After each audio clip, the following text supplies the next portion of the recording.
السلام عليكم ورحمة الله وبركاته. بسم الله الرحمن الرحيم. الحمد لله رب العالمين، والصلاة والسلام على أشرف الأنبياء والمرسلين نبينا محمد وعلى آله وأصحابه أجمعين. أما بعد، میرے محترم دوستوں اور بھائیوں،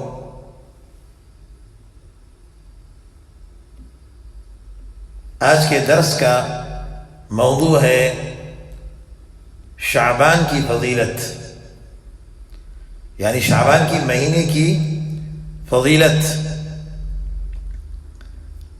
جو صحیح احادیث میں آیا ہوا ہے۔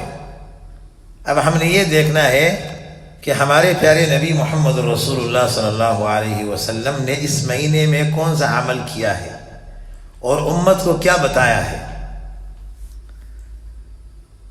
اس بارے میں 3 احادیث آپ کے سامنے میں پیش کروں گا۔ عن عائشة رضی اللہ عنہا قالت لم يكن النبي صلى الله عليه وسلم يصوم من شهر أكثر من شعبان فإنه كان يصوم شعبان كله، وفي رواية كان يصوم شعبان إلا قليلا، متفق عليه۔ یہ حدیث بخاری مسلم کی حدیث ہے، اعلیٰ درجے والی۔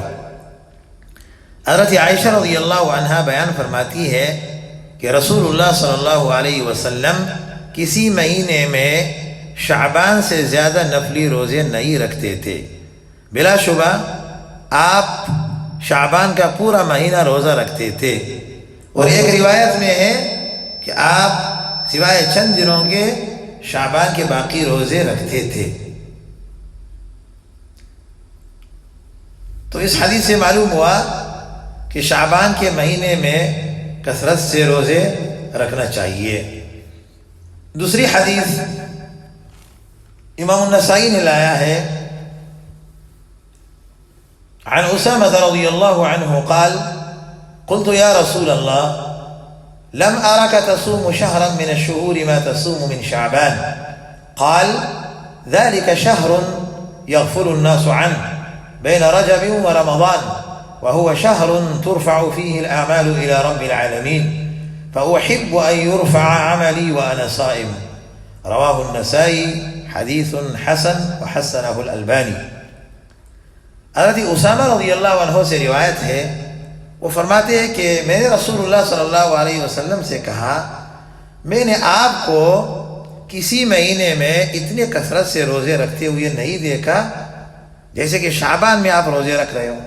تو نبی صلی اللہ علیہ وسلم نے فرمایا، یہ وہ مہینہ ہے جو رجب اور رمضان کے درمیان ہے، یعنی شعبان کا مہینہ، اس میں لوگ جو ہے وہ غفلت میں ہے، اور یہ مہینہ وہ مہینہ ہے جس میں اعمال جو ہے وہ رب العالمین کی طرف جاتے ہیں۔ فَأُحِبُّ أَن يُرْفَعَ عَمَلِي وَأَنَا صَائِمٌ، اور میں پسند کرتا ہوں کہ میرا عمل اس طرح پیش کیا جائے کہ میں روزے سے ہوں، روزہ دار ہوں۔ تو اس حدیث سے بھی معلوم ہوا تو نبی صلی اللہ علیہ وسلم کثرت سے روزے رکھتے تھے، اس لیے کہ یہ رمضان کے استقبال کے لیے ہوتے تھے۔ اور اسی طرح رسول اللہ صلی اللہ علیہ وسلم نے امت پر شفقت کرتے ہوئے یہ بھی بتایا۔ تیسری حدیث عن ابی ہریرہ رضی اللہ عنہ قال قال رسول اللہ صلی اللہ علیہ وسلم اذا بقي نصف من شعبان فلا تصوموا، رواہ الترمذی وقال حدیث حسن صحیح۔ حضرت ابو ہریرہ رضی اللہ عنہ سے روایت فرماتے ہیں کہ رسول اللہ صلی اللہ علیہ وسلم نے فرمایا، جب نصف شعبان ہو جائے یا نصف شعبان بچ جائے تو اس کے بعد روزے مت رکھا کرو، یا نصف کے بعد، آدھے شعبان کے بعد۔ یہ اس لیے تاکہ فرض روزے جو رمضان مبارک کے آ رہے ہیں اس کے لیے آدمی جو ہے وہ قوی رہے اور تندرست رہے، تاکہ ان روزوں میں کوئی خلل نہ پڑے، یہ اس لیے ہے۔ اور نبی صلی اللہ علیہ وسلم جو رکھتے تھے، یہ نبی علیہ السلام کی خصوصیت ہے، کیونکہ نبی علیہ السلام صوم وصال بھی رکھتے تھے، اور ساتھ میں فرماتے ہیں کہ صحابہ سے کہ تم مت رکھا کرو، مجھے اللہ سبحانہ و تعالی جو ہے کھلا رہا ہے اور پلا رہا ہے۔ تو اس کے علاوہ جو ہے نصف شعبان میں ہمارے ہاں جو ہے لوگ جو ہے وہ اس رات کو خاص کرتے ہیں عبادت کے لیے، اور دن کو روزے کے لیے خاص کرتے ہیں۔ اس بارے میں بہت ساری احادیث جو ہے وہ پیش کرتے ہیں۔ امام ابن جوزی رحمہ اللہ نے جو ہے کتاب لکھا ہے موضوعات، اس میں موضوع گڑی ہوئی احادیث، اور اسی طرح اور علماء نے بھی جو ہے کتابیں لکھی ہے، تو اس بارے میں جتنی احادیث ہے وہ سب کے سب موضوع منگڑت اور جو ہے سخت ضعیف ہے۔ صحیح احادیث جو ہے اس بارے میں نہیں ہے اس رات کی تخصیص کے لیے، عبادت کرنے کے لیے اور دن میں روزہ رکھنے کے لیے، بلکہ عام طور پہ آدمی اگر روزہ رکھتا ہے، ایام 20 کے روزے رکھتے ہیں، 13، 14، 15، اس میں یہ آ گیا تو کوئی حرج نہیں ہے۔ یا کوئی آدمی جو ہے اس کا عادت ہے ایک دن روزہ کا اور ایک دن افطار کا، تو یہ دن آ گیا تو اس میں کوئی حرج نہیں، کیونکہ اس کا نیت جو ہے وہ تخصیص کا نہیں ہے، تو تخصیص کرنا یہ صحیح نہیں ہے، یہ بدعت ہے اور خلاف سنت عمل ہے۔ اور اسی طرح جو ہے نمازیں پڑھنا اس رات میں، شب برات کی رات ہے اور اس میں نمازیں 100 رکعت پڑھنا، اور اسی طرح جو ہے ایک رکعت میں 10 مرتبہ 11 مرتبہ قل هو اللہ احد سورۃ الاخلاص کی تلاوت، یہ صحیح حدیث ہے، ثابت نہیں ہے، تو اس کو چھوڑنا چاہیے۔ اور اسی طرح جو ہے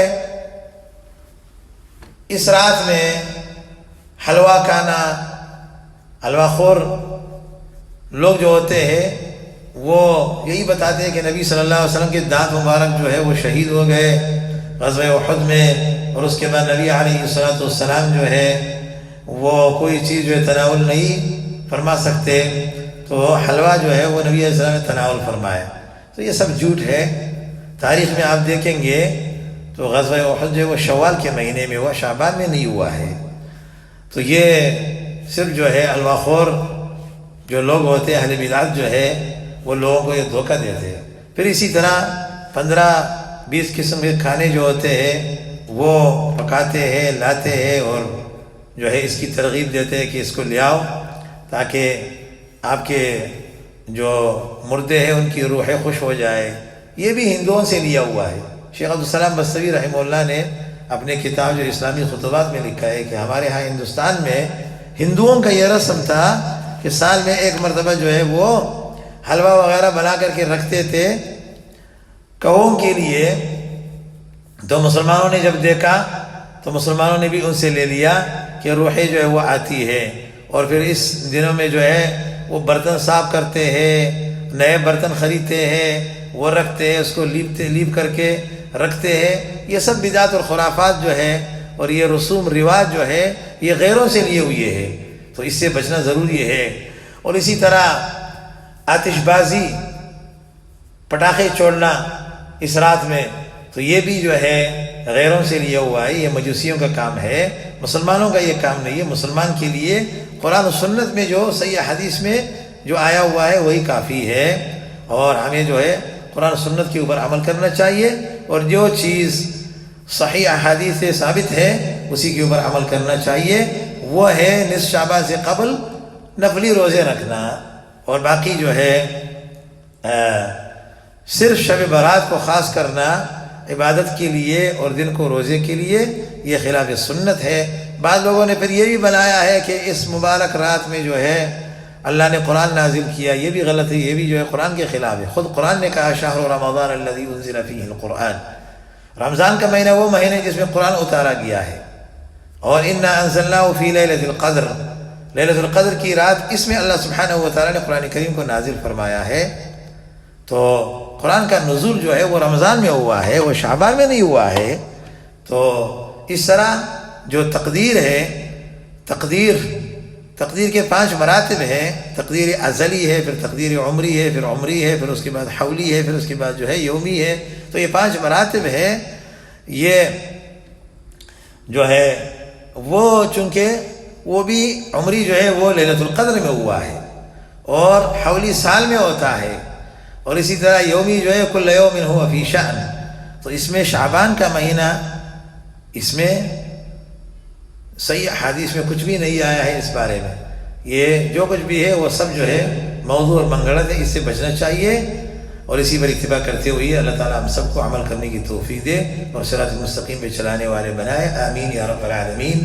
وصلی اللہ وسلم علی نبینا محمد وعلی آلہ واصحابہ اجمعین. والسلام علیکم ورحمۃ اللہ وبرکاتہ.